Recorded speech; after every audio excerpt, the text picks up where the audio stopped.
So, you want a build guide for Yanfei, huh? Well, let me show you exactly what you need to do. You head over to this guy, you hit this button, you click this button right here, you do it again, you do it again, you do it one more time, and you do it a last time. And then you swap over to your girl, and you do the thing. Bam, bam, bam, bam, bam. Done. Yanfei has been built.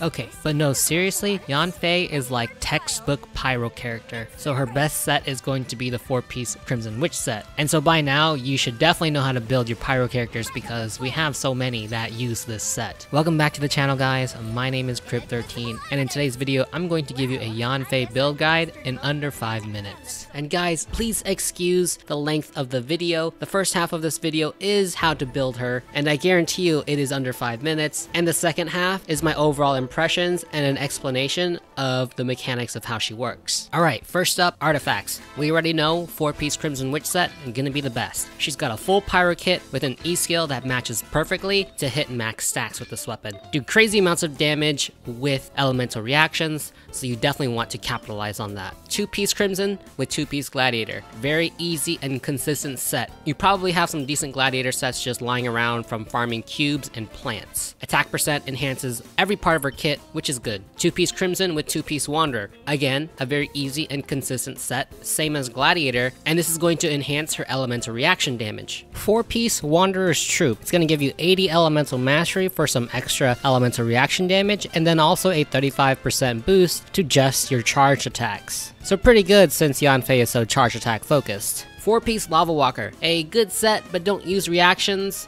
or the uptime on the 4-piece set is gonna suck. Got a couple charts for you guys if you want to see a comparison between the artifact sets, but I won't be breaking it down, so pause the video if you'd like. The math is done with very suboptimal artifacts. When Yanfei is level 80, Ascension Phase 5 with talent level 8 scaling, although that's not quite reachable yet because the weekly boss hasn't been out for long enough. And so even though I'm using talent level 8 and suboptimal artifacts, the patterns that you see in the charts should hold true. To go along with that is a nice little table so you can see the damage that you're dealing in comparison to the Crimson Witch set expressed as a percentage. Next are weapons, assuming everything is at R1. If you have a 5-star weapon, use it. I shouldn't have to say that. Next is the Widsith. Nice crit damage substat, and the songs are very nice for reaction damage and just additional damage in general. The uptime on the passive is low, however, with only 10 seconds and a 30-second cooldown, or basically 20 seconds of downtime. Still very good because you should be switching in your other characters for support. Solar Pearl from the Battle Pass, a nice crit rate stat,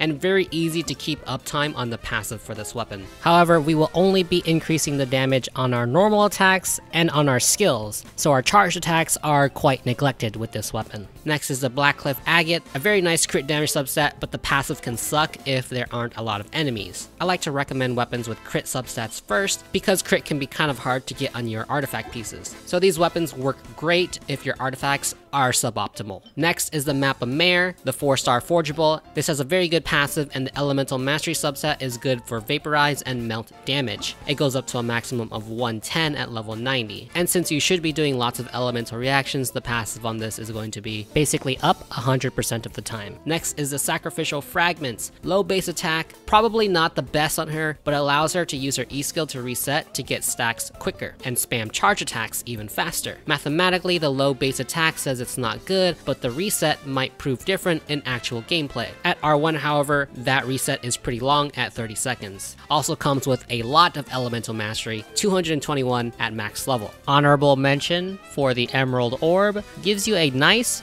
attack percent increase whenever you create a hydro-infused reaction. So specifically for Yanfei, that's going to be Vaporize. Pretty nice elemental mastery on it as well. A decent 3-star option if you have absolutely nothing else. Next are your teammates. Xingqiu as your very easy Vaporize enabler, and if you haven't leveled him up, well, why haven't you yet? He is such a great character. Bennett for easy attack up and Pyro Resonance. A C6 Xiangling if you have that. If you've been playing since launch, you probably do. Pyro Res down and Pyro damage bonus. A reverse melt teammate like Kaya or Rosaria. Any character that can raise elemental mastery, Albedo, Sucrose, or Diona at C6. Animo with Viridescent Venerer for easy Pyro Res down, and of course the Geo Archon Zhongli. Do I even need to mention him? One of the best supports in the game. Use him if you have him. Alright, I think I got the build part down in under 5 minutes. Now for this last section, I just want to give you guys some honorable mentions about the mechanics behind how Yanfei works. And I also want to leave you guys with my overall opinion on Yanfei after playing with her for about a couple days now.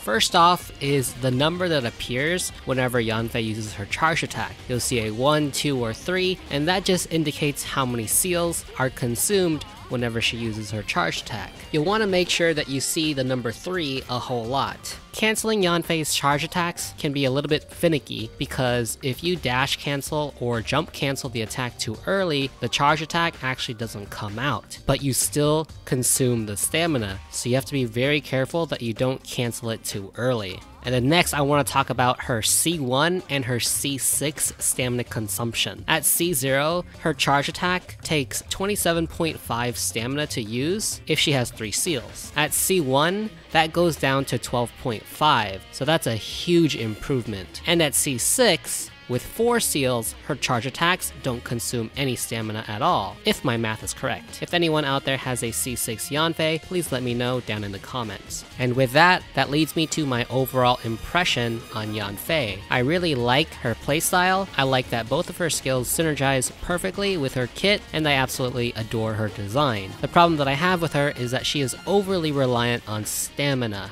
and stamina management in general is actually quite difficult with this character. Even with her Scarlet Seals, she absolutely just eats through stamina. Of the Catalyst characters that we currently have in the game, whose charge attacks are a core part of their kit, for example Ningguang and Klee, they have skills where their charge attacks actually cost no stamina at all. So it's highly unfortunate that it requires a C6 Yanfei in order for her charge attacks to cost 0 stamina. And if you've made it a habit to cancel every one of your attacks with a dash, your stamina is just gonna suffer even more. Additionally, if Yanfei starts her attacks without a full stamina bar, it is also going to hurt. The act of performing a dash consumes 18 stamina. So even with 3 seals, if you use a charge attack into a dash cancel, you're going to hit over 50 stamina anyway. With our current maximum of 240 stamina as of patch 1.5, that's only about 4 to 5 charge attacks if you have full stamina. And when you're dodging and weaving and canceling the animations of your other characters' attacks, you very rarely are at full stamina when Yanfei is on the field. What this ultimately means is that Yanfei doesn't want to dash cancel her attacks too much in order to manage the stamina a little bit more better. And when you don't dash and move around, you're pretty much a sitting duck. I think that miHoYo definitely realized this issue with her, and that's why they gave her interruption resistance at C1 and a shield at C4. And so if you're at C0, you really need to find a reliable shield so that she can spam her attacks without worrying about taking damage or getting knocked back. So these are the problems that I found when I play Yanfei as a main DPS character. I found much more success when I play her as a sub DPS or a burst DPS when she has her skills up. So for example, what I usually do is when I summon Yanfei onto the field, I use her E skill,